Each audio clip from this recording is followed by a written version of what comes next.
with everybody saying things about you. It was either he's drunk. Yeah. You know, you said that they questioned your manhood. Yeah. Like, how do you deal with? It's the truth. It's the truth. I accept it.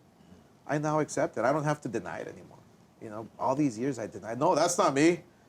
Wait, I didn't wear those fucking women's clothes. Right. I didn't fucking drink. Was that you, Oscar? Yeah, that was me. Yeah, I had one of these binges, drunk nights, and I guess this girl told me, hey, wear some fucking clothes. All right, fuck. What man wouldn't? You know? I don't know, Oscar. Oscar De La Hoya. Flower time, brother. It's a pleasure to see you, man. You look good, man. Thank you. I feel good. You got to take me to that well. Whatever well you have. I remember the one time I asked you, I was like, Oscar, I said, you always look good, bro. I was like, what the hell do you do? And you was like, what was it? Was it avocado? Avocado.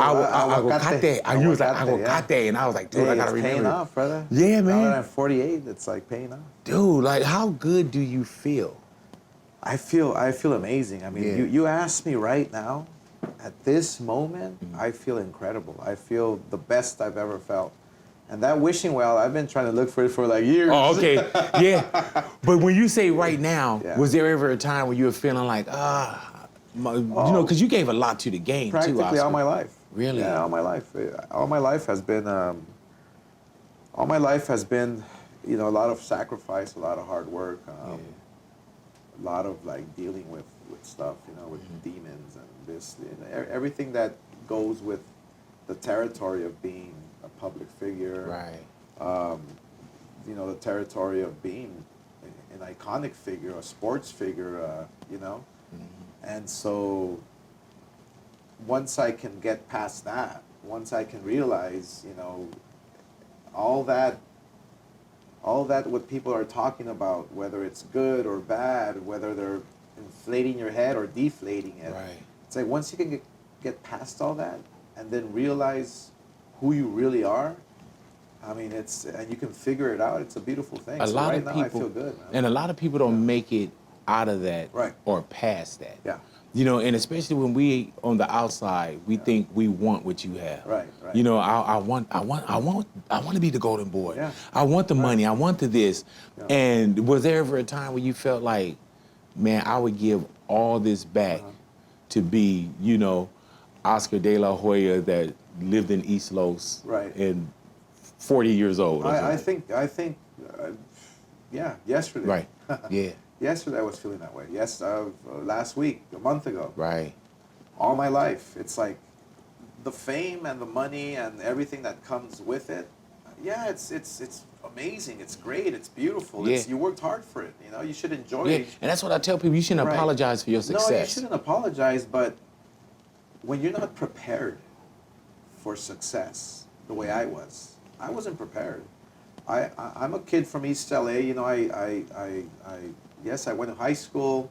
You know, I'm a smart guy when making decisions and with business and this and that. But, you know, growing up as a kid, I didn't make the right choices. I didn't really have the tools necessary to really build a foundation, you know, a foundation that can prepare me for all this. Right. And there's no manual that you can go to. You know, so it's like people tell me, my gosh, your life is amazing.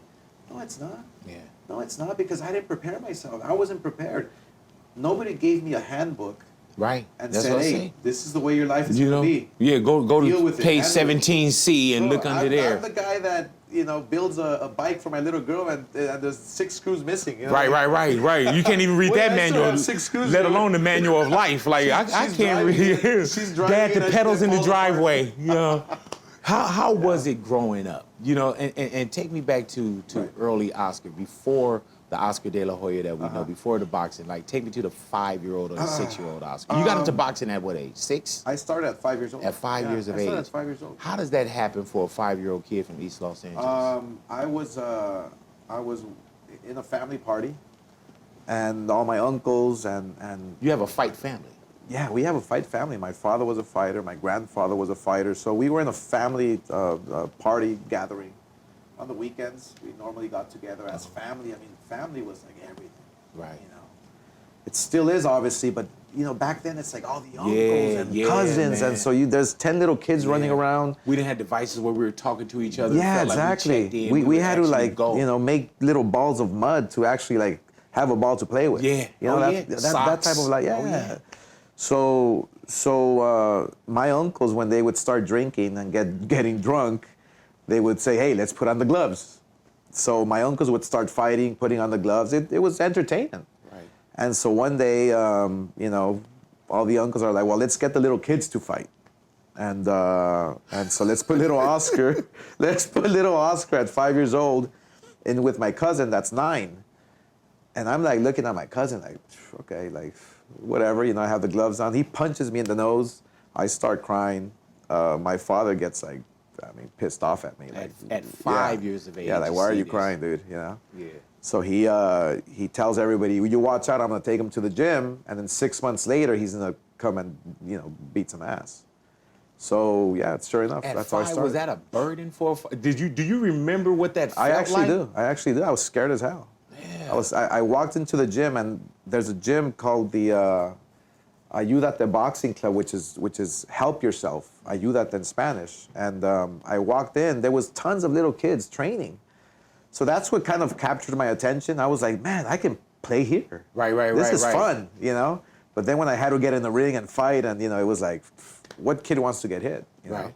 Were you a fighter by? How people say, man, I was born to do this. Do you feel like you were born to do this? I really feel that it came naturally. Mm-hmm. It came naturally because. Did you feel forced?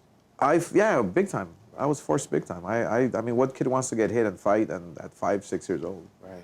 So, but as I started like going to the gym and playing with little friends and having friends, it became fun. So does it go from being at the gym with your peers, with your mates? Did you know, or did your dad tell you that you were going to be a professional boxer, or you just thought that you was kind of having fun? I actually thought I was just having fun. Yeah. I mean, 6 months later when I started, we went back to a family gathering. I fought my little cousin again, my big cousin, the same one. What happened? Same one. He was 10 at the time, I was 6. I beat the hell out of him. Damn. Yeah, that was pretty empowering. But knowing, I mean, just it was like innocent, It's like, okay, I beat up my cousin. What did your dad say when you beat your cousin? Oh, he knew. And my dad was like, damn, this kid has talent, So as I continued going to the gym, it just became fun. It's like I loved going to the gym now, Right. To train. Were you going to the gym to also escape or get away from anything, like the not streets, at that the age? home, Not at that age. 6 years old. I think at 6 years old. I was like, I gotta get drinking orange juice. Yeah, but no, at that age, it started becoming fun, and I loved going to the gym because of my little friends, Right. And it just so happened that it was a gym, and we trained for half an hour, and we were learning the craft, When your father, when you lost and he felt a certain way, and said give him 6 months, and you felt like, possibly at 5, you let your dad down. Right. Then when you go back and when you win, and he praises you, right, is that now where you're like, okay, well, I figured out that if I win, or what did that do to you as a child or for your life? Well, were you always chasing that? It actually, I mean, at that age, it felt like, wow, my dad's proud of me. Yeah. I did something, and I can see that he's happy. Mm-hmm. It didn't really change my thinking, like, towards him, or like, man, I did this and it made him happy, and I'm gonna continue doing it. Right. I kind of like, back of my head, I thought to myself, oh wow, okay, that kind of made him happy. Okay, cool. But it was at the age of 9, actually, where I realized that I can make something of this. Yeah. How does a 9-year-old figure that out? Like, what was the turning the corner? The turning point was I was fighting an actual amateur fight against other clubs, at that age. Some kid like from Azusa, I'm from East LA, he's from Azusa, right. So we're same age, and at 9, I'm already like skilled and, well poised and throwing some good power behind my punches, So I win the fight, and as I come out the ring, one of my uncles hands me over like 50 cents, you know. And 50 cents at the time, Yeah, sure, you yeah, can buy, like, now and later, you can buy, like, Hell you yeah. know, like a little lollipop. Yeah, You look around like, man, yeah, you see and you this? still have enough to, you know, play the Yeah. video games, you know. So I said to myself, man, okay, all I have to do is win fights, and I get money, and I get rewards. So that's So when your I started. first purse was 50 cents. Yeah, 50 cents. And so Literally, when man. when you see that, Yeah. that ignites something in you at 9 years It of did age? at 9 years old. I wasn't really see, my attention span was very, very low. I wasn't really a kid that loved going to school, or I just didn't have structure at home. You know, it was just like, I mean, yeah, I was a good kid and I had great parents, and you know, the structure was the freaking belt. You know, like Right. that's gonna be your structure. Yeah. Was your dad hard on you? Nah, my dad would just give me the look. Right, Like right, if I ever right. did something wrong, he would give me the look. But my mother on the other side was very physically abusive. Yeah. So Your mom? that's, oh yeah, big Oh, time. wow. Yeah, big time. Ever since I can remember. Yeah. I think that's what made me strong as an individual. Yeah. But you were very close with your mom. I was super close. Yeah. I loved her without telling her. She loved me without telling me. You know, Do like you we feel knew like- we loved each other, but she was very But hard. verbally, Yeah. you didn't hear it as much? Never did, Really? never did. Yeah. When you go from being about 9 years old and getting your 50-cent purse, you know, Yeah. when do you start like really going in amateurs where you're starting to be looked at? Yeah. Like, man, this kid from East LA is Right. special. 13 years old, fighting the Junior Olympics, the nationals. You start getting like scouted by, you know, national starting to know your coaches. name. They started to know my name. My name is coming out in the newspaper in East LA. I have gangs who are coming up to me, telling me, Oscar, you're protected. We're gonna take care of you, because you know I win a tournament, and local newspaper, it comes out, Oscar De La Hoya from East LA wins national title. And so, you know, I guess they felt proud of that. Didn't you know? want you to join, or you know what No, I'm saying? no, You're the one like, never. man, you got to pass, get home. I get would, to the yeah, gym. exactly. Gangs never approached me to join a gang or to, it was always like, you know, we got your back. From 13, did you have an Olympic dream? Could you see that? Did you know you were training for the Olympics? I was 14. Yeah. I was 14 when it's funny because there was a fighter here from East LA as well named Paul Gonzalez. I don't, yeah. Yeah. Oh, yeah. 1984 Oh, yeah. Olympic gold medalist. And I remember giving myself my first autograph, like to myself, and it was an Olympic poster from that Olympics, and I signed it, Oscar De La Hoya, gold medalist. So that's when I knew. At 14? At 14 years old, yeah, 14 years old. That's crazy, bro. And what's so crazy to me about that, Oscar, is when I was a kid, I used to sign autographs to people. And I would tell them, one day I'm going to be famous, one day I'm going to Yeah. be famous. And I would sign and say, keep this, I'm going to be famous. And it Wow. was never when, if, it was always yeah. when. When. Always when. So when you sign that, that's a 14-year-old kid Exactly. signing an autograph Yeah. to himself. Right. Who takes it serious besides you? Nobody. Nobody. I mean, it's like, yeah, come on, kid. You know, you're from East LA. Like, nobody's supposed to make it from East LA, or other parts of the country, like, you know, cities where it's like, you know, where you're not supposed to make it. It's just the odds are just, you know, stacked against you. And so, you know, when I signed that poster for myself, I mean, it's like I believed it. And you have really to believe it. You have to really like convince yourself like you're gonna do it. Like there's nothing that's gonna stop you. When you go from signing a poster to yourself, 14 years of age, now you're really starting to become an Olympic hopeful. Right. You know, Yeah. what was that small, not that small role, but just in bite size, going from that to getting to the Olympics? Like, I know there's Olympic trials and everything. Like, Yeah. you don't just pop up and say, I'm here. Yeah, no, it's at this point, it's a lot of sacrifice. You know, it's a lot of like, I remember missing a lot of school because I was traveling. I remember at one point they would assign me a teacher to, like a tutor to travel with you.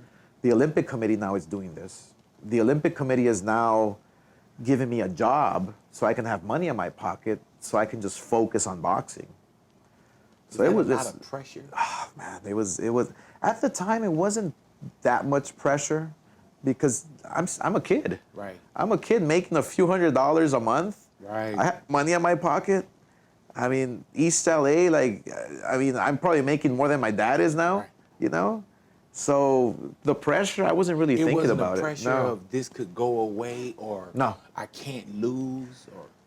Not at that point. Right, Not right, not right. at 16. Okay. At 16, I was like, man, I'm shooting to the stars. At 16, there's and no that's fear. undeniable. Yeah. At 16, you're thinking about, man, I'm gonna make it. And you're not thinking about what you can lose because exactly. you haven't gained it Yeah. yet. You're not thinking.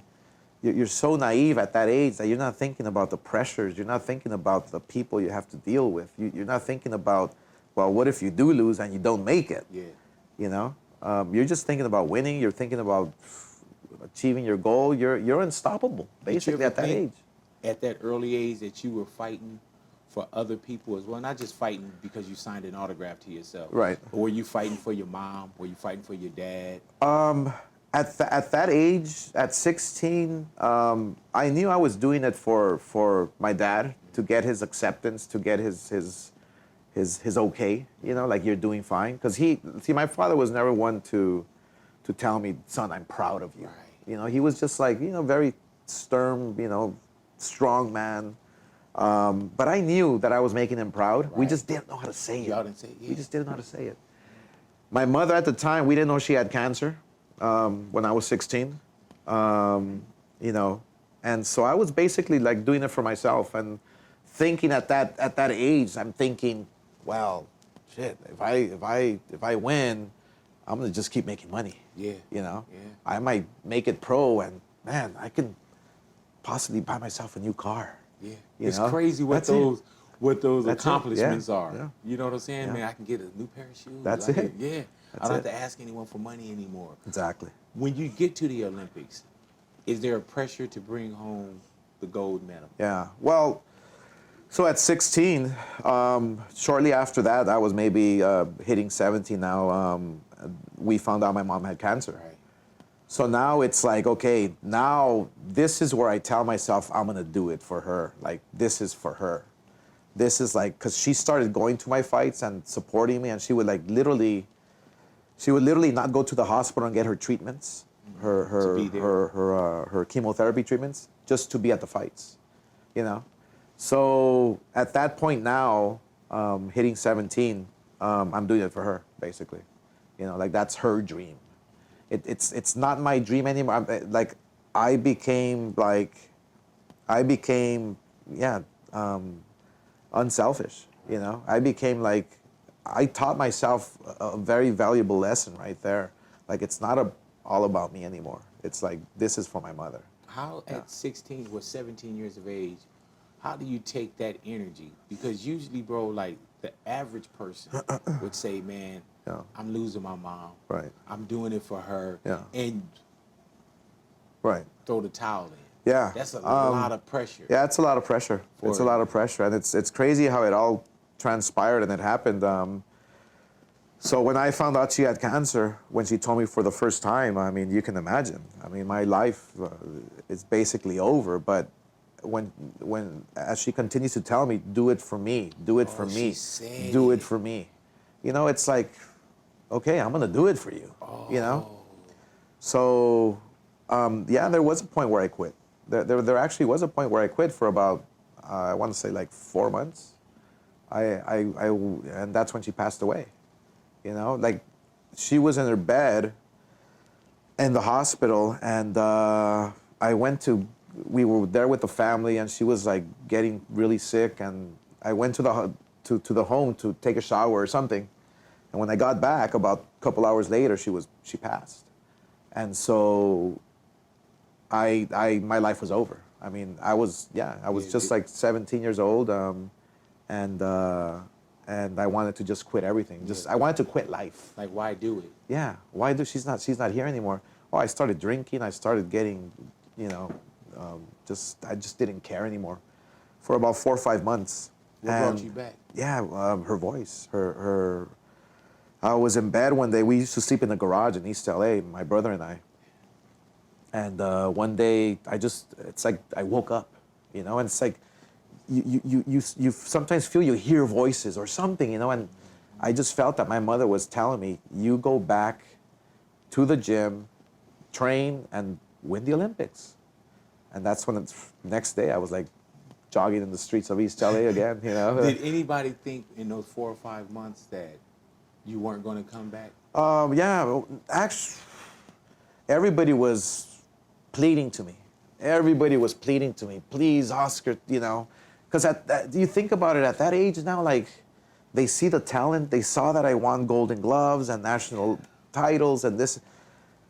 And so now you think, and maybe they're not thinking, maybe it's my sick head thinking this, but maybe now my family's thinking, man, if Oscar wins world titles and he wins money, he's gonna take care of us. Yeah. You know what I'm saying? So it was for a lot of different reasons why yeah, people were probably telling you get back in. Of course, Right. but maybe it was just for the reason that they wanted for me to like win world titles or just, you know. And my head was telling me, no, they just want something from me. They just, you know. Right. It's a different push. Yeah, exactly. So I had a lot of pressure for many years, you know, prior to winning that gold. I mean, it's pressure from a lot of people. What does that feel like when you do travel? Yeah. And you're on your way, you're in the Olympics now, Right. bro. Yeah. What does that feel like when you know, like, man, it's either gold, Yeah. Yeah. silver, or bronze? Yeah. You know, and there is no team. You got your team, Right. But Yeah. there's nobody you could pass the ball to. No. There's nobody that you can hand a baton to. I It's felt you. I was alone. I felt I was I felt that I had nobody. I mean, my family couldn't be with me. We didn't have money to, you know, fly my family over to Barcelona or, you know, and so when I went to Barcelona, right when I boarded the plane, it's like I was alone. This is me. Like, you have to do it for her. I did feel pressure, but I was just so focused, you know? I was so focused. It's literally all a blur.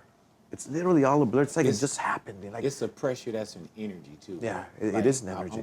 I'm going to use this. Yeah. I'm going to use yeah. this. And it's a fine line too, because that pressure, you know, it's like diamonds, you know? Yeah. Diamonds, but they can have too much pressure. Yeah, and then pressure can burst Exactly. pipes. It's either going to burst the pipe or it's going to make a diamond. So, you know, I turned it into, no, you know what? It just happened. It just happened. It was meant to be. So when you're going through the fights, bro, and you feel like, okay, I knocked this down, and you Right. finally get there, Yeah. what does it feel like knowing, not like we're thinking, that's Oscar de la Hoya, that's East LA, Right. and then it's even bigger, that's Yeah. an American, Yeah. that's this, and, Yeah. and then you represent both right. sides, Yeah. man. Like, Yeah.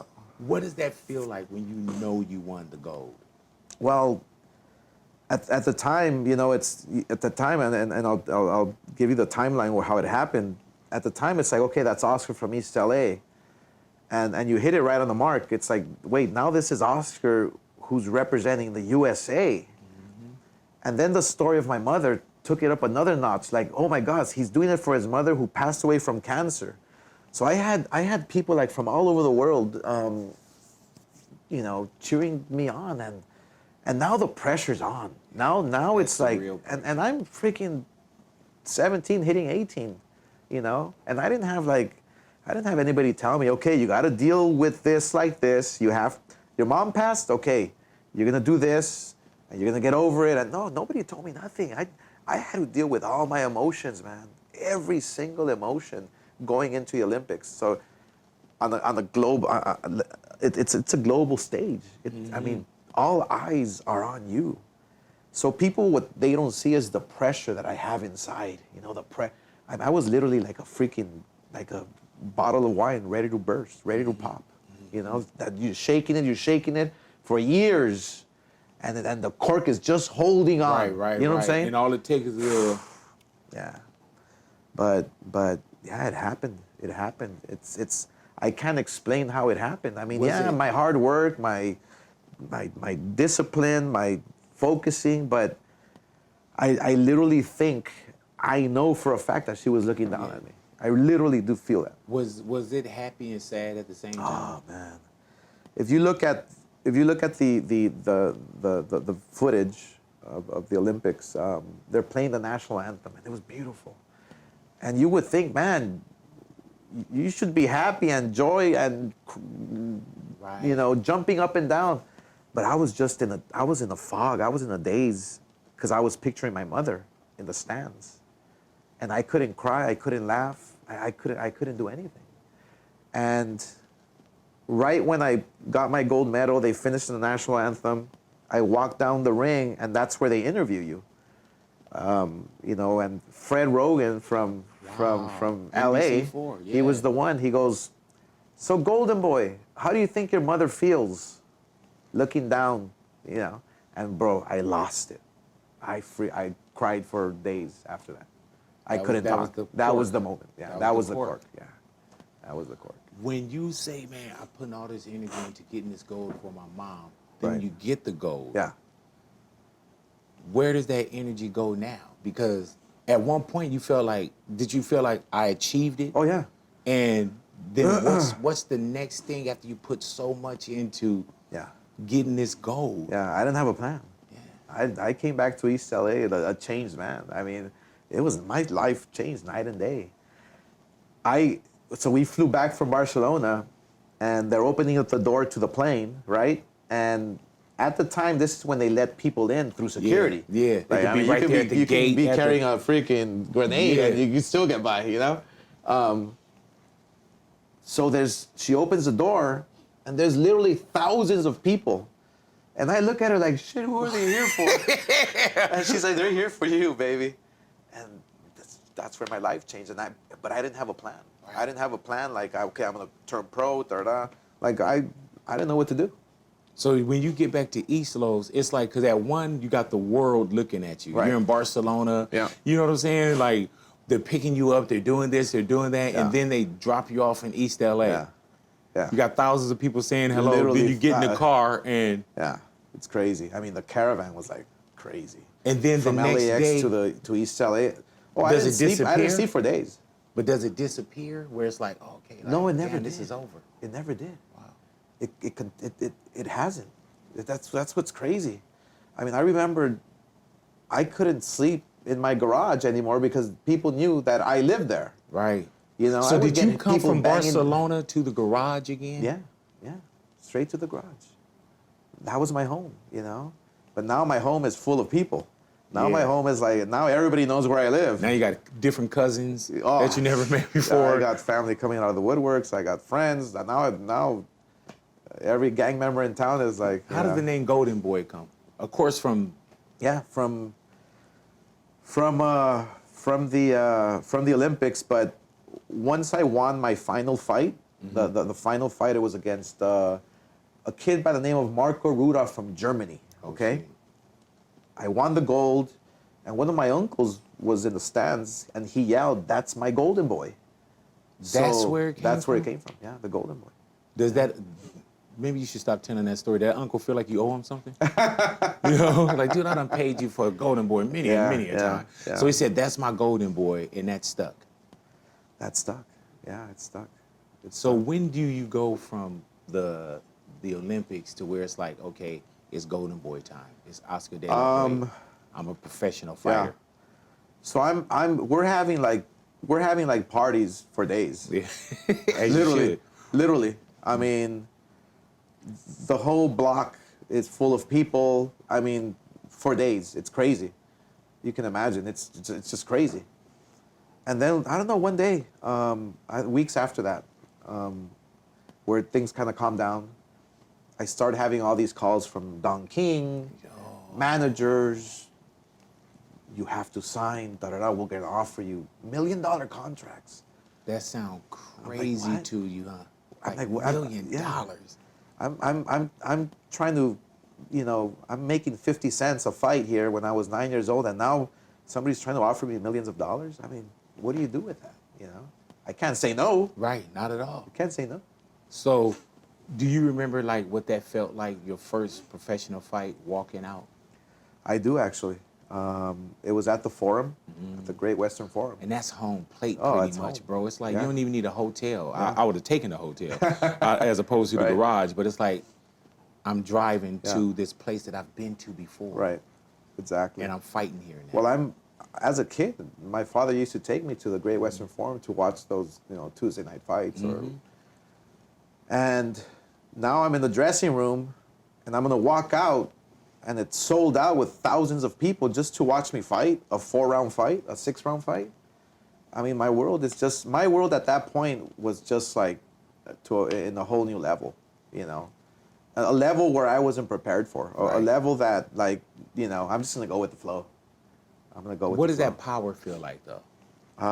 Because the gift can be... It's scary. It could be your Yeah, curse. it's scary. Yeah. It's scary. That power is very, very A scary. lot of people Yeah. around you. Yeah. A lot of people that could say yes to you. Yeah. People- Well, you have nobody telling you no. Right. That's, for one. If they do tell you no, then those people, you're going to get them out of there. Right, yeah. You know? How you tell me no? Right? And so, at being 18 years old, it was scary. Does it change the relationship with your father? We try to hey, Dad, give him a hug, but we're still not expressing ourselves, Right. Like, I know I love him. He knows he loves me, but we just don't know how to say it, We just didn't grow up that way. The relationship changes. No, he's supporting me. He's always been a big supporter. Did you feel like you had to win? Like when you get the All the first time. and the All the second and time. the third and the All fourth? the time. I couldn't lose. If I felt, at that point I felt, and this stems from the Olympics with my mother, if I would have lost in the Olympics, who knows where I would have been. I would have lost it all. I would have lost everything. I would have lost myself. Yeah. Because I didn't do it for my mother. But now I'm thinking, I got to make my father happy. Now there's probably even more pressure because I want to make him happy because he's here with us and I want to make him happy. So it's a lot of pressure. It's a lot of freaking pressure. And Oscar, you go, we always know you as the golden boy. You represent the United States. You carry the Mexico flag as well. Yeah. So there's got to be so much. You got to be everything for everybody. Oh, yeah. Or you got to be enough Big time. for everybody. You got to be American enough. Right. You got to be Mexican enough. Yeah. You got to be corporate enough. Oh, yeah. You got to be street enough. You got to be handsome enough. Because this golden boy thing where there's a Exactly. lot of pressures that's beyond training. Bro, I'm eating And I'm beyond the ring. I'm eating a burrito or a taco, and I'm like, wait, I gotta look good. Dude. I can't eat. Let me just eat half. Right? Do people come to you also? Like now, did you feel like everybody owned you too? Where it's yeah. like, Oh, of don't eat course. that. We love you, Oh, of Oscar. Like, course. Yeah, I see you. It's a lot of pressure. It's a lot of pressure, and people don't realize, it's like it's like they say the agony of defeat. The agony of just being the golden boy. That's agony in itself. That's pressure. I would never wish this type of lifestyle on anybody. Right. Yeah. Not if you're not prepared. And even at 6, Yeah. and at 14, and at 17, 18, Right. you would never put your kids that you Oh, see now boy. in that position. Never, like, never. What was I doing? Never. And then when I speak about the enoughs, people hold you on a pedestal. Right. They want you to win. Yeah. They want you to be the best. You represent not just Oscar de la Yeah. Hoya, But I'm the golden but ticket. and the golden ticket with family and friends and people around you, and then you gotta represent LA and America and Mexican, and you gotta represent at some point Mexico. Of course. Then you fight Cesar Chavez. Yeah. Julio Cesar Chavez. My man. big first major fight. Yeah. So I'm the golden boy. I'm the from the Olympics. Everybody loves me. Yeah. Can't do anything wrong. Everybody loves me. I fight Chavez, and I'm thinking to myself, Jesus, I mean, I just beat a legend. I just beat an icon. I fight him. I beat him, and my world just changes. I mean, all of Mexico is like against me. you just beat our hero. I mean, uncles were like against me. Like, how can you beat him? Like, he's our hero. Wait, but I'm your nephew. I'm your nephew, dude. Like, chill, dude. You know? And yeah, it was now a different type of pressure that I was feeling, because now I have to defend myself from my own people, like that were supporting me, that loved me, you know, when I raised that Mexican flag, you know? Yeah. So I don't know how to deal with it now. I'm like, I start getting angry, I start getting, you know, being defensive, this, that. You know, I start changing inside, you know, to a person that I'm not, you know? Because I have to defend myself, you know, from those people that are just talking smack, I guess. Did it get dangerous for you with beating yeah, Chavez? Big time, yeah. We got a lot of threats, and we got threats from the government. We got threats from people, from, you know, from gangs. It was pretty bad. What did people expect you to do? For one, not take the fight, or did they want you to carry them? Or did they want you to lose? I think sports in general, you know, it's just very personal, you know, to fans. It's very personal. It's like, like something, I don't know. Being a fan, it's like you feel like you're in there. You know, you feel like, you know, and that athlete cannot let you down. If he does, you know, then fucking shame on you. And then also, bro, you were dealing with the this and the that. It was like, right. And when I say this and that, it was like, we want you to win, we want you to do this, but you can't fight our guy like that. Yeah. You know, did people have a problem with the way you won? Yeah, but, well, it was an excuse. It was an excuse for them to say, well, because he got cut. I believe in the first round, I cut him with a straight left jab.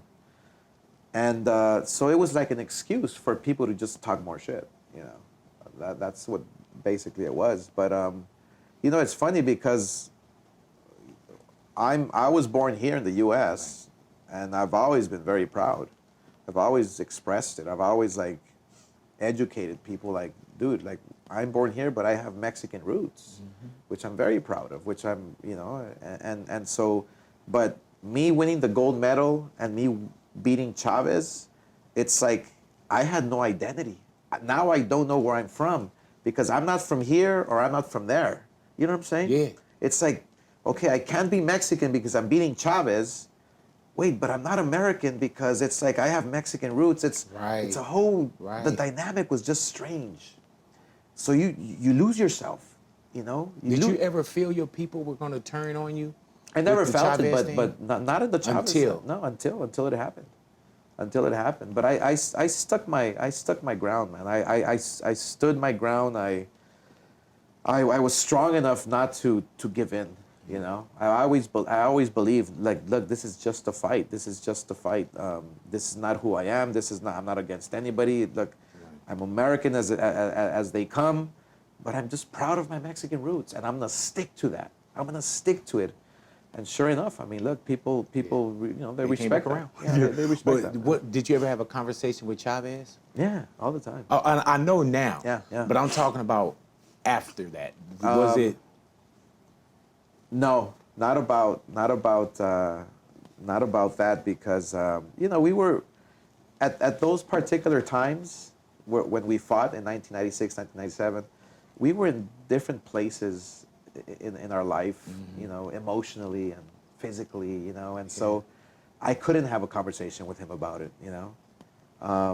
Now we talk about it. Now we joke about it. Now we can just laugh. Yeah, because you lived through it. Yeah, we lived through it, and we survived it. Yeah. We survived it. It got dangerous for you, though? Were you really thinking? Big time. I couldn't go anywhere without people just talking shit, throwing rocks, eggs. Yeah, it was pretty crazy. What about your home? Did they ever come to your home? Yeah. Damn. I had pretty dangerous gangs that coming up to my home, and you know, I remember I had to get, you know, police escorts everywhere. Yeah, it was pretty bad. Because you won. Yeah. Right. Yeah, just because I want to fight. What about Felix Trinidad, bro? That's got to be the fight that you think all the time. Like, yeah. I won that. That's the one fight that I never regret anything that I do in my life, you know, because everything I think has a purpose. But that one fight I do regret. The last 3 rounds. I boxed him. I should have knocked him out. Yeah.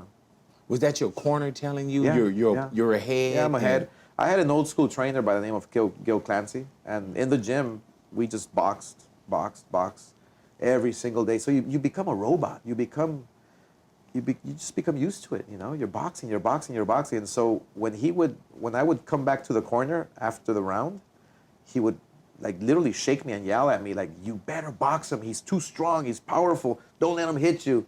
So the last 3 rounds, I mean, he made it a point to make sure that, he would tell me, you box, don't get hit. Don't worry about it, the crowd. Don't worry about nothing. Just box. You have the fight won. Yeah. Box. And we're going to win this. It was actually an easy fight. Right. Yeah. And you wish that you didn't so-called take the last 3 rounds. It's the one. I don't lose sleep over it, but it's the one fight I regret. Yeah. Really? Yeah. Has there ever been a fight that you took so personal that it was beyond the purse? Right. It was like, oh yeah, I've had many, but now there's 2 fights that are very personal, but in different ways. Ricardo Mayorga was very personal because he started talking shit about my wife, about my kids, my manhood, this, that. So it was very, very personal. I mean, he slapped me in the head during the press conference. It's funny. There's footage. I'm like doing something at the desk, or like just listening to him, and boom! I'm like, holy shit! Like, he just smacked me across the head, and you can hear Don King. He smacked him in America. So, and then there's the second personal fight, which was with my friend Shane Mosley. Really? When I fought Shane Mosley at the Staples Center, we were both undefeated, welterweights, one of the best fights in the history of the sport. It was personal because I knew him. Not because I had animosity towards him, but just because I knew him as a kid. We grew up together in the amateur system. Like, he beat me when I was a kid. Right. So I knew him. I knew what he was capable of. I knew that he was a tough son of a gun, you know? So that fight made it very, very personal. Back to the Mayorga thing, man. I remember with Mayorga, he talked so much shit. Yeah. And I remember at that time, Oscar, I remember we had a conversation, and I just kind of told you, like, man, I remember, kill this motherfucker. Yeah. You know? Yeah, you and millions of other people were telling you gotta take care of business. And I remember, Oscar, my next interview with you. Yeah. You walked in, this was literally after the Mayorga fight. Right. You walked into the neighborhood, and you didn't say anything. We just started laughing. You know what I'm saying? Yeah. We just started laughing, bro. Right. And we knew that the job was done. Yeah. And I couldn't wait for you to get that dude, man. Yeah. You know what I'm saying? And you got him. You know, it's crazy. There's so many stories about that fight in particular. I mean, and God bless him today. I mean, he's in the streets, you know, in Nicaragua, you know, fighting for his life, basically. You know? Yeah.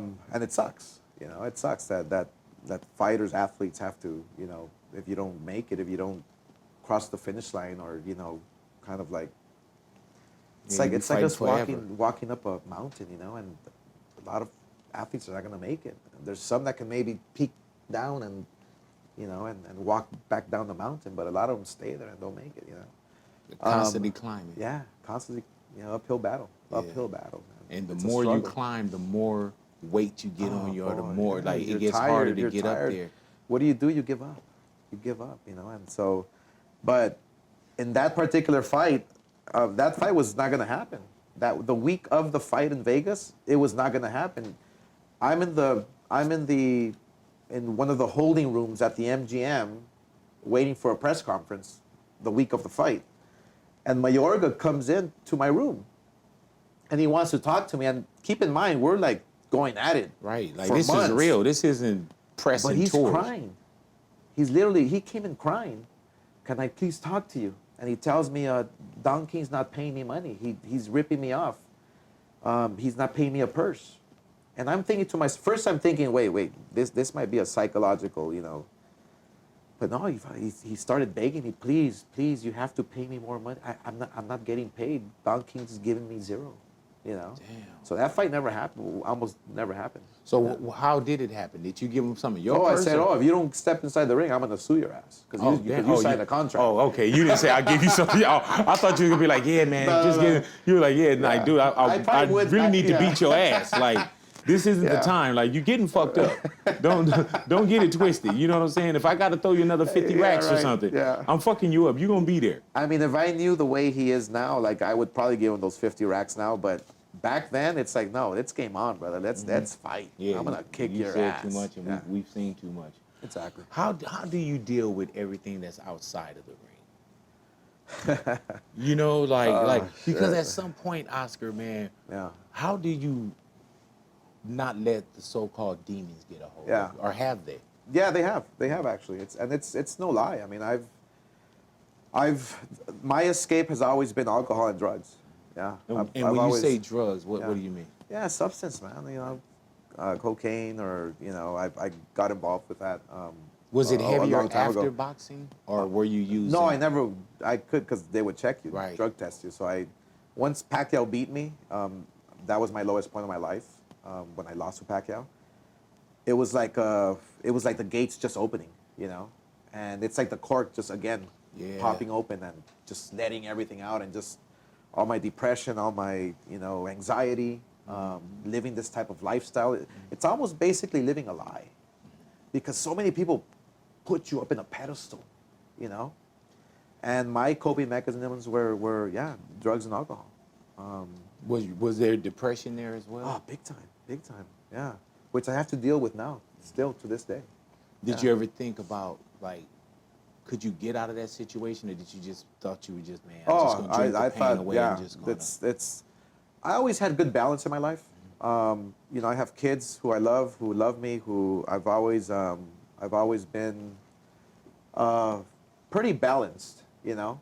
But there's times where I just go off the rails, you know. I go off the rails and I just lose it, and I think that my life is over, and so I constantly have to be doing work for myself. It's like tying your shoes. I learned literally about 6 months ago.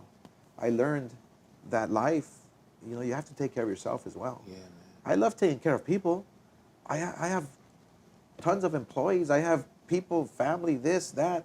I have, you know, it's like I love giving. It's just part of my life. It's part of me. It's who I am. But what about giving to myself? Yeah.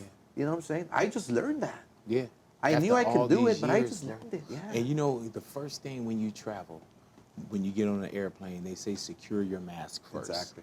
And then take care of your kids or your loved ones, so on and so forth. Right. So at one point you were securing, you know, the uncle's Of mask, course, this mask, the mom's mask, this mask, and you wasn't taking care of yourself. You know, did you ever get to a point where you thought, like, man, I'd rather be dead?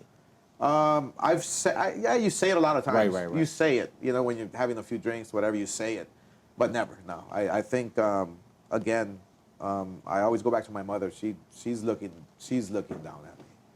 I mean, there's shit that's happened to my life that I should be dead.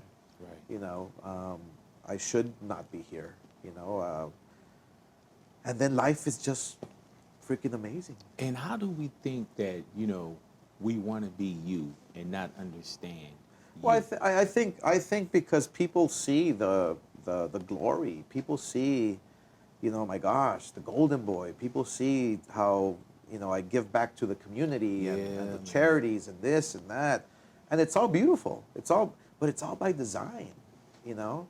Like, I wish I can tell my story, the dark story. I wish I can tell that story more than I tell this story of the glory, because it's educational, you know. I can tell kids. I can't wait.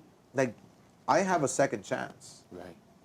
And I'm gonna take advantage of it, but the right way, you know. What is the dark story? Oh, the dark stories are just, you know, just not giving a shit, you know, about myself, not about anybody else. And that's the thing. It's like giving consumes you so much, you know. And you would never do to somebody else what you were doing to you. I was killing myself. Not every day. I can go. I have discipline. Yeah. I got to this place for a reason, so I can go without drinking, whatever, for weeks, months if I wanted to. But then it's those times where it's like I just don't give a shit. And then I tell myself, you don't deserve it. You don't deserve all this. You don't, you know, you put yourself down. And those dark moments have been really, really bad. You know? And we see Oscar De La Hoya, the Golden Boy, and you're always smiling. Yeah. You know, you probably had to smile Right. at some of your most unhappiest moments. Oh, absolutely, absolutely. You know, it hasn't been easy. It's putting that, I don't know. It's like just masking it. You know, it's like putting a Band-Aid on that deep wound. You know. Did you have anybody that you could talk to? You know how if Yeah. you get one person, but Right. you're everything Right. to everybody. Who do you lay that on? Because everybody lay their problems on you. Yeah. Who do you lay that on, or do you Yeah. just lay it on the bottle, lay it on? Yeah, I mean, the yeah. substance. When I did turn to the bottle and substances, yeah, I mean that's all I knew, you know. But luckily I did. I can and I do know how to turn to people now. I do. I've done a lot of work. But you got to Big learn boy. that too. Big boy, I've done a lot of work. I've been through rehabs. I've been through a lot of programs, you know. And it's like a person roughly about a year ago, 8 months ago. She told me, look, it's like brushing your teeth. It's like tying your shoelace in your shoes. You have to take care of yourself every single freaking day. Wake up in the morning. Think about you. Think about your beautiful day. Think about how blessed you are. You know, do work journal. Do something for yourself. To Oscar, it take a while to arrive there.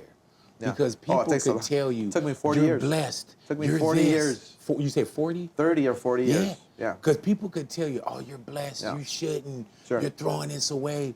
Sure. And you know it. Yeah. We have conversations with ourselves, Of course. bro, where Yeah. you know, I need to do better. Yeah. You Yeah. know, I need to do better.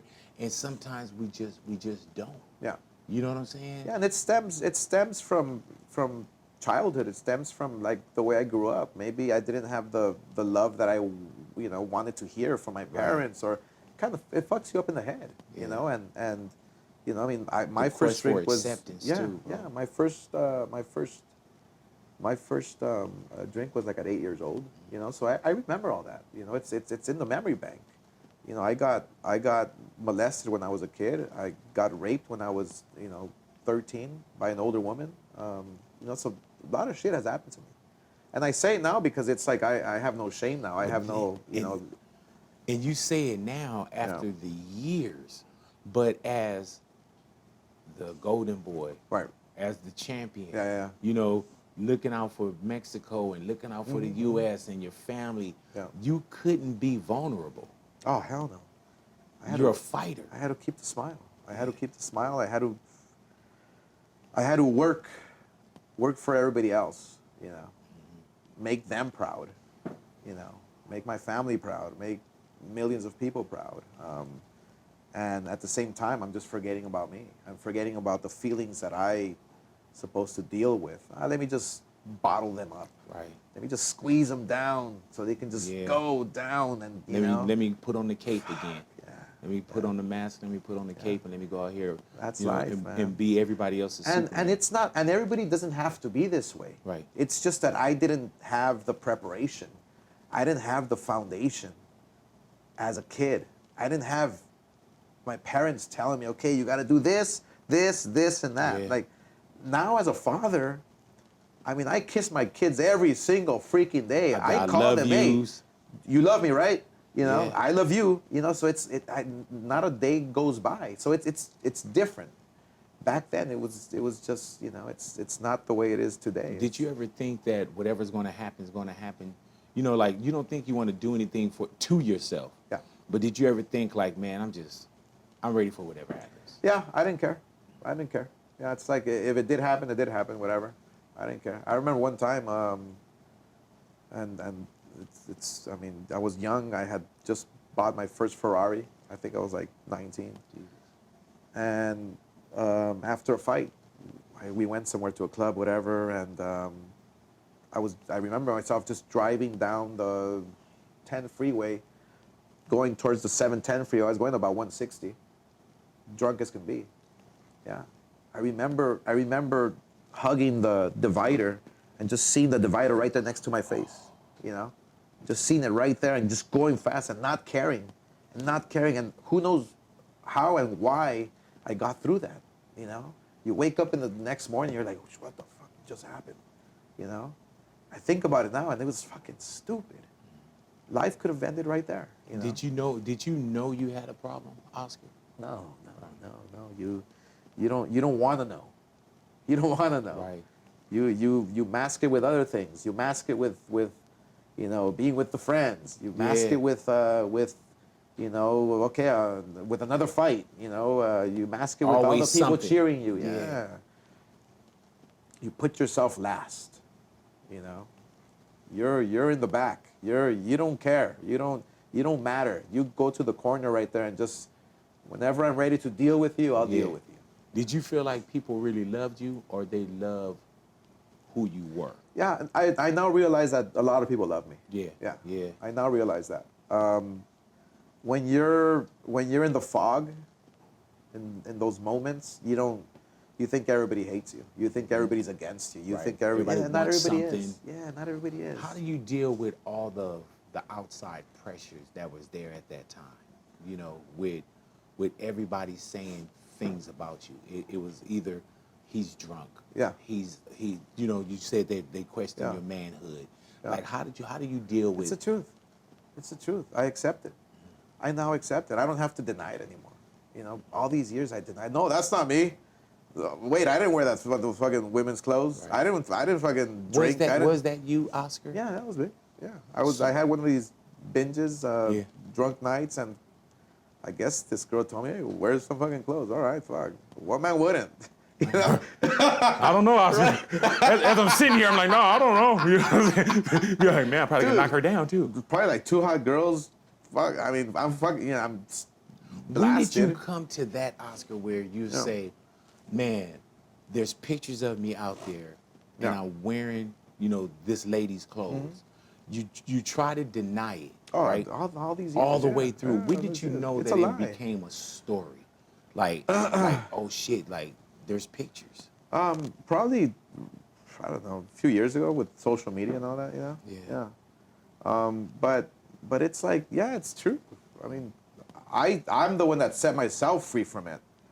I don't have to deny it anymore. It's like, fuck, that happened. Yeah, fuck. I had a fucking crazy night. How do you arrive to that? Because that's got to be a big burden and a pressure. Oh, yeah. Big time. And it had to be when you say, that was me. Is there a release? Yeah, I think when you can be honest with yourself. I was lying to myself all these years, you know. I was trying to be the golden boy. I was trying to be, you know, that person that on top of that pedestal, you know, top of the world. And when you can accept yourself, when you can do the work and realize who you really are, like the mistakes you've made, then there's a sense of freedom in Oscar, that, you know. Was that the pictures? Was that your first time? Or Yeah, was that the first time you were exposed? First time, only time. Yeah. Damn. First time, only time. Who the hell was she? Some freaking hot Russian. Jesus Christ. It was actually two of them. Right. Because I would just sit there and be like, oh my God. It was embarrassing. I mean, I don't remember it because I think I was like, what do you call it? Roofied. When they, Oh, yeah. I don't remember so you think anything. they hit you with something. I don't remember and you wouldn't anything even lie about that because you told the truth on the real thing. Right. Yeah. So I don't remember it, but yeah, it was me. Who told you that there were pictures? Oh, bro. So the next morning, I wake up in bed, right? This was in New York. I wake up in bed, and they're gone. Okay. Were you still wearing that shit? No. Oh, they took their shit back. They're like, we need this back. Wait, we need it back for another guy. Right, yeah, this is what we do. So then I get a phone call.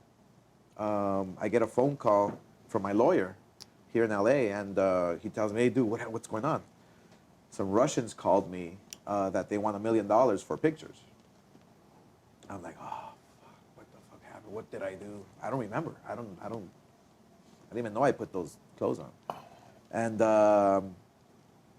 so they fly right away. They fly from LA to New York. So the next day we have a meeting.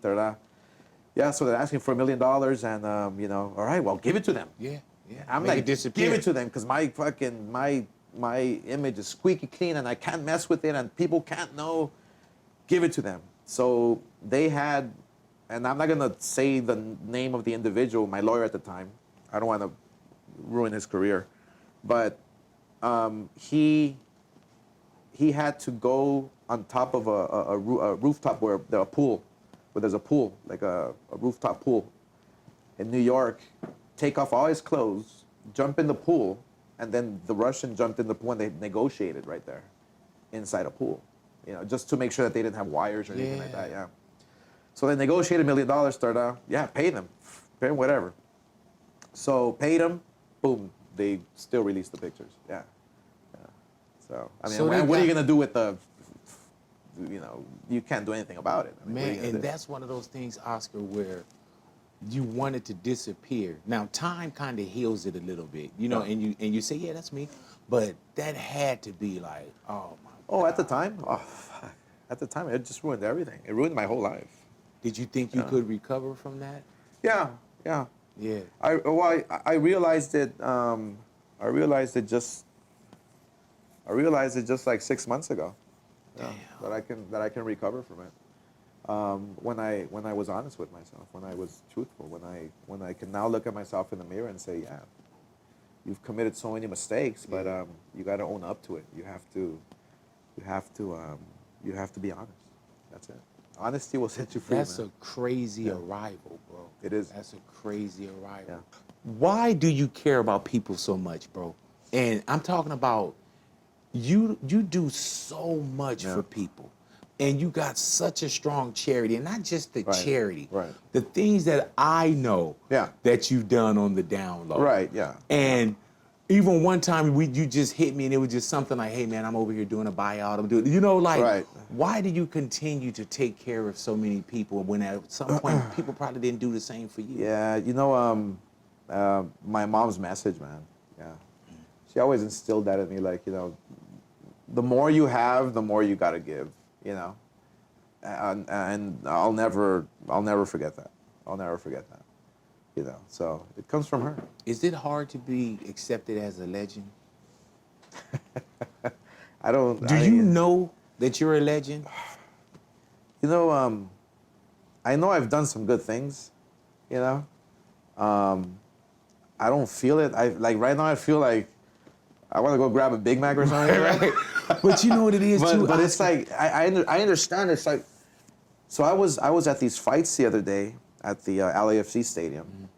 Great fights. Jojo fought there, and this new middleweight fighter we have, which is amazing, 42-0. And the love that I got was like, wow. So that love, that cheering, that like people putting you on a pedestal, it wants to convince you, man, you're the legend. Right. You're the shit. Your shit don't stink, this and that, But then I caught myself. Like you walk on water. I caught myself. Oscar, just chill. Be nice to the people, laugh, smile, but don't believe your hype. Dude, I've seen Who said that? Somebody said that. Don't believe the hype. Public Enemy said Public Enemy #1. Yeah, Public Enemy. Don't believe the hype. They knew something that I didn't know. Because at some point you do believe the hype. You got to, bro. Of course. And you got to think, man, how do you hand the world to someone at 17 or 23 or 24 and not expect us to take the world and go like this? You know what I'm saying? We fucking bouncing the world and shooting the world and spinning the world on our fucking fingers. You know what I'm saying? As opposed to like, okay, I gotta slow down. And the great thing I love about you, Oscar, is that you did slow down. Yeah, big time. You know what I'm saying? Not only for yourself, but the people cheer you on. Yeah. Like we want to see gray hair Oscar. Right. We want to see Oscar happy. Yeah. And you definitely owe that to yourself. Yeah. I've been a fan. Appreciate it. I'm so glad, bro, that I'm considered a friend and a peer. And I really just wanted to sit down with you, bro, to let you know that I love you. Appreciate it, man. The people love you. And you've been through so much without complaining. Thank you. And you always kept a smile at certain points when I'm pretty sure that it would have been easier to cry. Big time. And you took care of so many people, man. And I gotta applaud you. In life, so many times we do hashtags and you know, oh, I wish, you know. While the person's here, you gotta love upon that person, bro. When they say flowers, I want to smell mine. Yeah. You know, it's not about telling me, oh, you're the best, you this, that, that, but let me know, bro, that you do appreciate me. Yeah. I need that sometimes, you know? And it's not fueling, it's not gassing me up. It's not. But when somebody says, I listen to you, I never get tired of that. And I don't say, oh, yeah, well, you know what, you should. I have a company, right? A lot of employees and you have a lot of money too, but we're not gonna go there. And my assistants always tell me, you know, well, hey, you should, you know, give this person a raise. You should applaud them. You should send them a message how great they are and how good they did. And I'm thinking in the back of my head, wait, who's doing that for me? Right. Like who can pat me in the back? Who can give me a handshake and tell me, Oscar, you're doing pretty good. So I respect this. I thank you. Man, I thank you, brother.